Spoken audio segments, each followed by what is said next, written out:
Boa noite, amigo.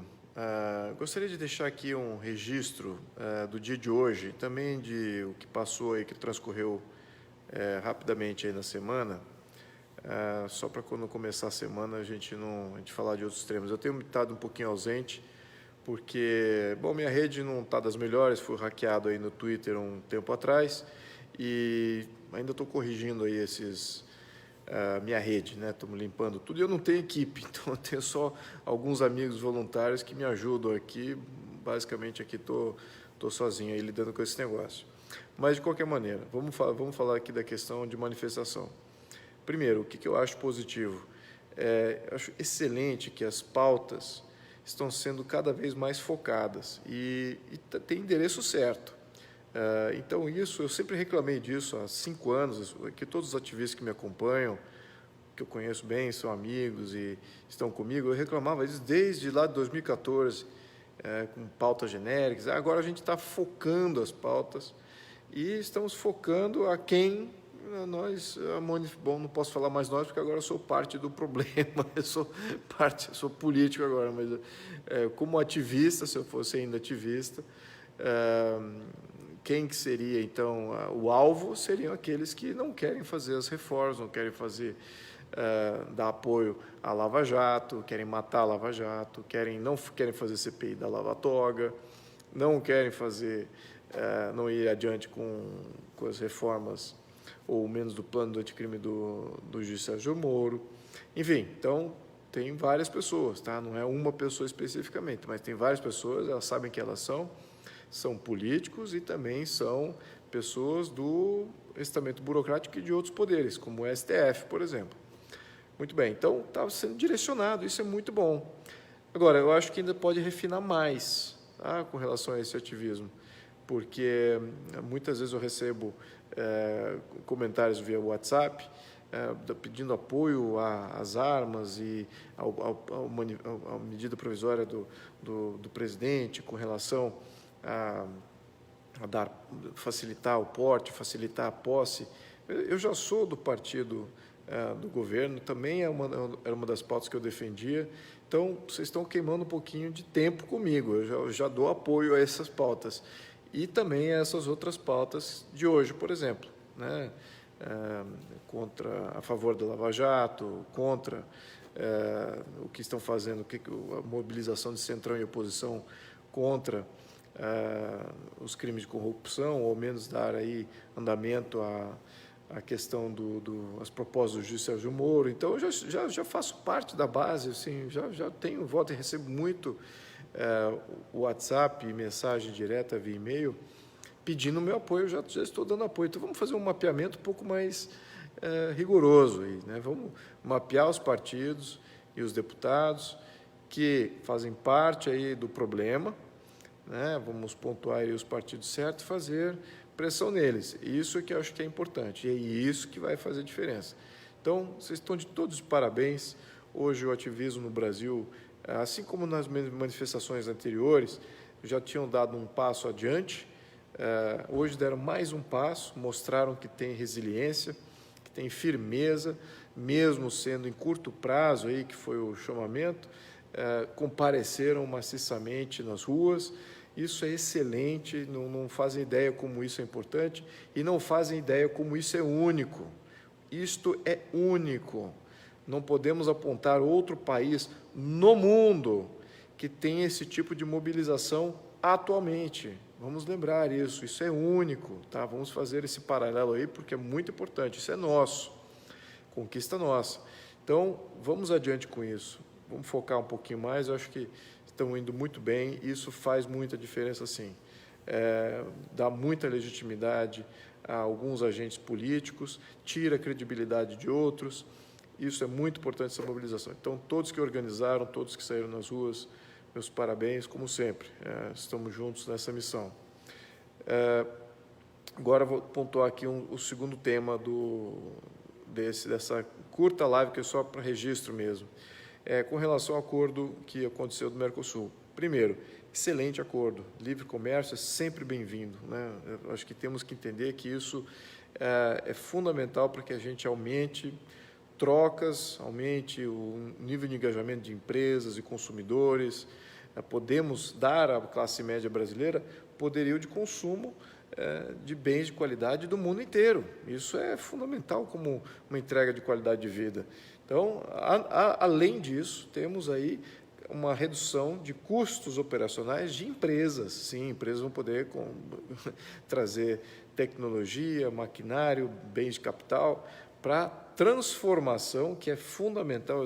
Eu sou, do ponto de vista econômico, estou mais focado na área industrial, de fazer a área industrial do Brasil decolar. Claro que os outros setores são super importantes, agricultura é super importante, comércio, financeiro, extremamente importante. Aliás, o mercado financeiro tem bastante coisas ali em proposta já. Agora, o que vai dar aquela diferença para o Brasil, em termos de alavancagem de emprego, de conhecimento, de tecnologia, de marcas e patentes, de novos produtos e serviços, vai ser a indústria. E a nossa indústria está capenga, está sumindo. Aliás, eu acho que eu estou quase que, como base eleitoral, se for olhar por esse lado, é quase que inexistente mais. E o próprio PT aí, você veja que perdeu o eleitorado dele, que era tradicionalmente trabalhista, né, proletariado industrial. Esse não existe mais, esse está minguando. E migrou aí para um eleitorado que é classista, ou seja, de microclasses, de minorias, que eles criaram essas minorias para poder sobreviver politicamente. Então, porque na classe original deles, que era aquela classe trabalhista, ela quase não existe mais, a proletariado industrial, isso aí está definhando como o setor industrial. Enfim, então o acordo do Mercosul vai ser muito positivo para todos, especificamente para a área industrial, e claro, a agricultura também vai ter uma pungência muito importante aí na entrega de resultados, que sempre foi, a agricultura no Brasil sempre foi muito importante. Agora, vamos entender que a agricultura no mundo, ao menos no mundo, o mundo consumidor de produtos agrícolas, sempre foi protegido. Né? Não existe livre mercado em agricultura. É uma coisa muito... tudo é meio protegido com subsídios. Né? Tem subsídio nos Estados Unidos, na Europa, Canadá. Todos os países protegem a agricultura. Por que isso acontece? Acho que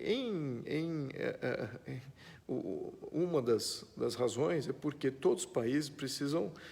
faz parte de segurança nacional, faz parte da estratégia nacional de você garantir acesso à alimentação à sua população. Isso eu diria que é ponto número 1.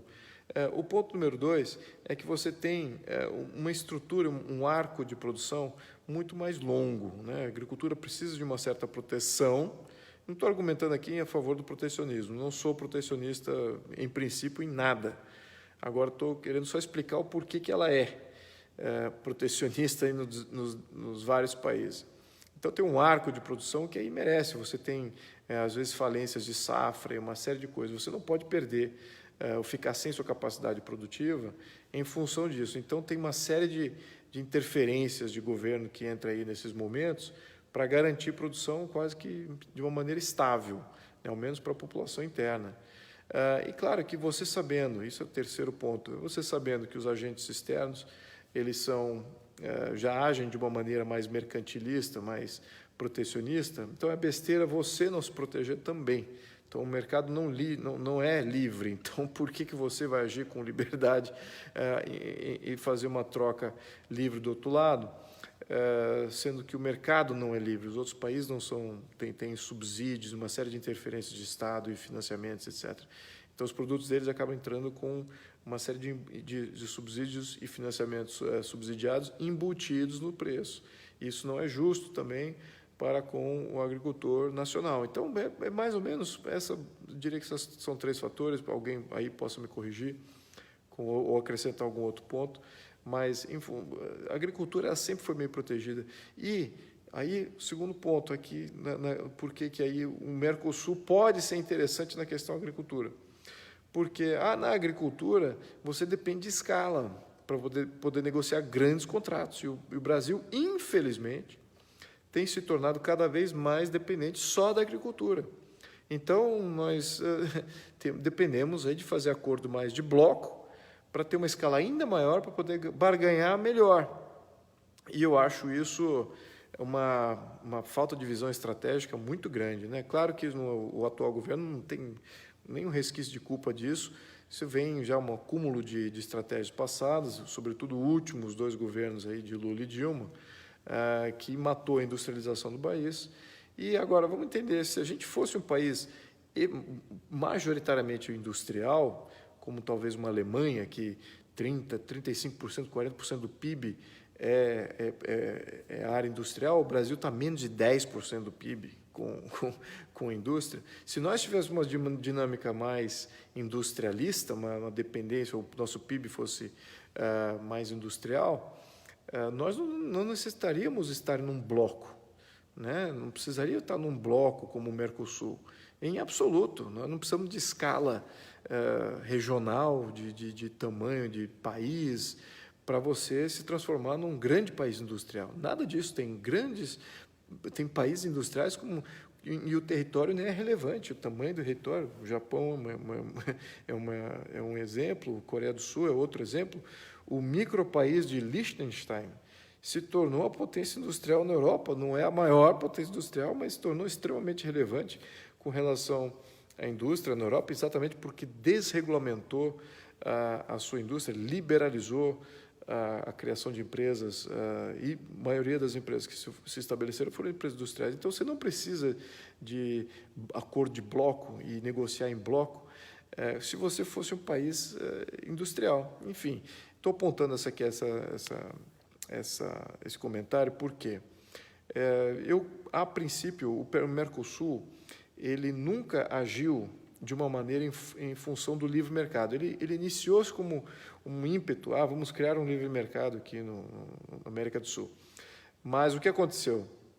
Logo na sequência, os países falaram, não, vamos continuar protecionistas e nós não vamos adotar aqui o livre mercado como parte do nosso estatuto, nem do nosso intento, não vamos obrigar os países a fazerem livre comércio com eles próprios, muito menos entreterem livre comércio do bloco com outros países. Né? Estou exagerando aqui, grosso modo, há exceções, não tenha dúvida, mas estou exagerando aqui. Mas, infelizmente, os últimos 30 anos de Mercosul, essa tem sido padrão, né? Muito poucos acordos aí de livre comércio. Então, neste contexto, a gente precisa olhar o Mercosul de uma maneira muito crítica. Então, por que fizeram o acordo do Mercosul? Porque era o que estava negociado já. Já havia uma negociação muito bem adiantada, e aqui meus parabéns ao Marcos Trujillo, que eu conheço pessoalmente, excelente diplomata, excelente negociador, muito capacitado aí, foi o grande articulador deste acordo, assim como o chanceler, Ernesto Araújo, está de parabéns, é uma pessoa de extrema coragem, de estar nadando contra a maré, todo mundo contra, e está representando o país nessa nova postulação e reposicionando o país no contexto internacional. Esses dois são fundamentais. Meus parabéns a todos, fica aqui meu grande abraço. Mas também aqui estou comentando aqui com vocês, meus pares, se vocês quiserem, comente aqui no meu canal, ou até vamos fazer um debate sobre isso. Posso até convocar agora que eu sou deputado, posso convocar uma audiência pública lá na CREDEM para falar sobre o Mercosul. E o que vocês acham do Mercosul? Talvez seja interessante, porque, apesar de ser um bom acordo, porque é o que está no momento, é premente, já estava na mesa, estava para ser negociado, eu sou muito crítico do Mercosul. Eu acho que o Brasil, e acho que já tem postulações aí do Brasil se tornar um país totalmente autônomo aí nas suas negociações externas. O Mercosul, ainda por estatuto, tem uma série de travas aí. Não podemos ficar aí à mercê da política de outros países e bloquearem as nossas vontades de fazerem as nossas parcerias. Então, eu acho que essa falta de autonomia que o Mercosul dá, não acho que é boa para o Brasil. Isso já como estatuto, né? E na prática também tem se mostrado aí. Agora, casou que você tem o Macri na Argentina e aqui o Jair Bolsonaro no Brasil, que querem liberalizar a economia, querem reposicionar seus países internacionalmente, querem abrir mercados e abrir. fronteiras com países desenvolvidos. Então, calhou. Agora, num futuro ciclo eleitoral, o risco Mercosul ainda vai existir se a gente não rever isso com mais rigor. E vamos lembrar, 4 anos passa muito rápido. Tá? Eu acho que a gente tem que tomar ação agora, nos primeiros meses já de mandato, já para a gente assumir aí uma responsabilidade de rever esse acordo do Mercosul. E vou convidar, assim, agora que é uma boa ideia, vou convidar o Marcos Trujillo e talvez o Ernesto para a gente bater um papo sobre isso, no contexto de Credem. Ou seja, Credem, para quem não sabe, basicamente a Comissão de Relações Exteriores da Câmara. Então, ela é bem importante. Tradicionalmente, ela tem uma responsabilidade aí muito grande aí de representar acordos internacionais. Bom, isso dito, agora vamos isso passando aqui um pouquinho das boas notícias, com relação ao acordo do Mercosul, vamos só entender, barateando ou reduzindo a alíquota de importação, significa que a alíquota vai ser zero? Sim, a alíquota vai ser zero de imposto de importação. Agora, tudo que você importa, você tem que replicar os impostos que o brasileiro já paga na indústria nacional. Então, qualquer coisa que você importa, não importa, você vai importar lá um parafuso que foi feito na Alemanha, ele vai vir sem imposto de importação. Só que você vai pagar o ICMS, o IPI, vai pagar o PIS/COFINS. Então, tem uma série de impostos, além do frete. Então, e vai pagar imposto em cima do frete também. Então, isso tudo não está aqui no acordo, tá? Ao menos não é minha leitura preliminar aqui. Enfim, então vai ter um barateamento, sim, vai ser bom, melhor, vai ter uma pequena parcela dos impostos, vai zerar, mas ainda tem todo um efeito aí negativo, aí é culpa nossa, nosso sistema tributário, né? E a nossa proposta de reforma tributária, atualmente, a proposta é só um início de problema, uma simplificação de coleta de impostos federais. Ela não vai afetar esse problema que eu acabei de mencionar, né? De você ter todos esses impostos incorrentes aí toda e qualquer importação. Então, vamos só dosar aqui o nosso entusiasmo em termos de nosso poderio de consumo como consumidor brasileiro. Quer dizer que os carros alemães, os carros franceses, italianos vão ficar, poxa, o mesmo preço que na Europa? De jeito nenhum, ainda vai estar bem caro, bem caro. Enfim, então eu queria pontuar essas duas coisas hoje com vocês, meus amigos. Então, vocês estão de parabéns, que as manifestações continuem com muito afinco, porque, infelizmente, é disso que vai depender todo o futuro das nossas reformas, todo o sucesso que nós poderemos galgar no Congresso vai depender de mobilização. Não depende mais dos deputados. Os deputados, ao menos aqueles que são os governistas, já se apresentaram, né? Os deputados do PSL e os deputados do Partido Novo. São os dois blocos que têm votado consistentemente com relação a favorável às reformas e às mudanças. Os outros partidos é intermitente. Tem um bloco que, sabemos ter um bloco que é 100% negativo, não importa que seja a melhor coisa para o país, o bloco da oposição, esse vai sempre votar contra, mesmo que for para fazer coisas boas e óbvias, de bom senso, eles vão votar contra. Então, não precisamos contar com eles, né? Sabemos quem eles são. E tem um bloco aí que é intermitente, é fisiológico, não é muito voltado, não quer dar aquele... acha que passando propostas do governo vai dar muito poder ao governo, muito prestígio, vai garantir uma reeleição. Então, eles já estão planejando uma reeleição.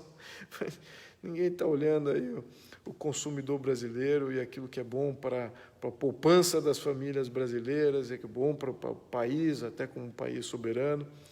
Enfim, meus amigos, queria fazer esse pequeno registro. Um grande abraço a todos os ativistas que saíram hoje nas ruas. Vocês estão de parabéns e contem comigo lá dentro do Congresso para representar vocês e tudo aquilo que nós debatemos aí há 5 anos. Não vou alterar a minha postura em função de qualquer momento político com relação a isso. Acho que a gente tem que ficar fiel àquilo que a gente sempre representou e eu acho que essa que é a força há outros deputados, assim como eu, que vão ficar fiéis a essas mobilizações.